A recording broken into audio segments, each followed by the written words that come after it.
All right, what is going on, everybody? Welcome back to another Yankees recap. This is where we recap all the latest news, updates, and everything going on in the Yankee community. And man, oh man, what a time to be a fan of the New York Yankees. Headed into the weekend with ridiculous pressure to just try and sneak out of Boston with 2 wins. That would have been fine. And what happens? The Yankees, well, they sweep the Red Sox in what I think we can officially call the Boston Massacre 2.0. And yo, I'm 21 years old, right? I've watched a lot of baseball in my young life, and I can honestly say with confidence that this was the best regular season series of baseball that I've ever watched. From Stanton's heroics, and let's just talk about that real quick because that's honestly the story of the series outside the sweep itself. If not for Giancarlo Stanton, do we even win 1 game this weekend? I mean, maybe, but talk about earning your pinstripes. And I don't want to hear another peep about Stanton not being a true Yankee or being overpaid, or I don't want to hear any of that.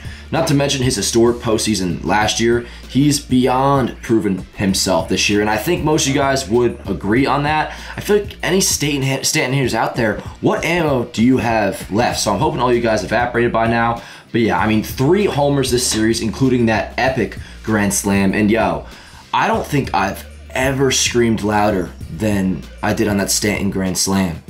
Honestly, like, the neighbors probably thought that somebody was being murdered in my crib because that, and I'm sure it was all the same for you guys, but like, man, and that was the first time a Yankee has hit a go-ahead grand slam in the 8th inning or later at Fenway since 1961. And right after that happened, and I don't even know if it's a hot take because not too many people disagree with me, but I was thinking like, man, that's, at least when it comes to the regular season, that's one of the biggest home runs in Yankees history. And at first you're like, oh bro, you're crazy, it's just recency bias. But actually think about it, a go-ahead grand slam, the Yankees were losing, a go-ahead grand slam in Fenway Park in a postseason race.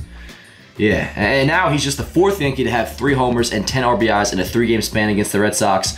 Know who the other 3 are? Mickey Mantle, Lou Gehrig, and Babe Ruth. It's pretty decent company, you would say, right? It's gotten to the point now with Stan that I'm proud to say that he's like the co-face of the franchise with Aaron Judge.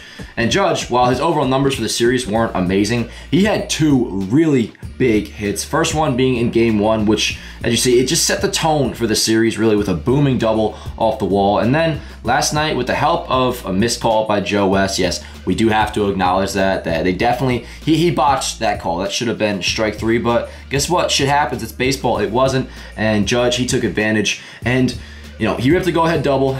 Honestly, showed the most emotion I've ever seen him shown, and that's including the postseason. You know, and we've seen it before.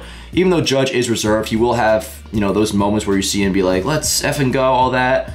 It's usually in the postseason. But honestly, this may take the cake as #1. I'm putting it up on the screen now for you guys to see. I mean, he went crazy, and he did dislocate his pinky. But yeah, that's all fine. They popped it right back in, so he should be good to go. And then, of course, Giancarlo Stanton, he followed that up with another bomb. And with the way Chapman's been throwing the ball lately, to me, that was the nail in the coffin when Stan hit that homer. So many great things about this series, man. I mean, Cole pitched well in Fenway for the first time this year. Luis Severino showed up big time. And we got the classic Sevy crowds again, which I've missed so much, where he sounds like a T-Rex when he gets a big strikeout. Swing and a miss. But yeah, Clay Holmes continued to be one of the best relievers in baseball. And, you know, I'm going to gloat a little bit because I took some heat. And, you know, anybody who was on the Clay Holmes train took a little bit of heat at the time for saying the Clay Holmes deal was a good deal. All you Hoyjun Park obsessors hardly even knew who he was a couple months before, you know, you heard about the trade. And then all of a sudden you're crying over him being traded to the Pirates. Well, he got sent down. Hoyjun Park, he did not perform, while Clay Holmes has been probably a top 5 reliever in baseball since then. So great job by Brian Cashman going out and get him. And we have 4 more years of him too, which is really exciting. Which also makes you think, why would the Pirates trade this guy? Just goes to show how brutal their organization is run.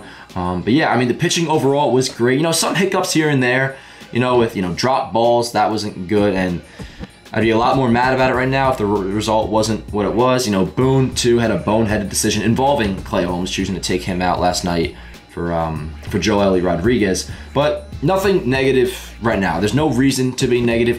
If you can find a way to be negative right now, go to Google, type in THERAPY, because that's probably what you need.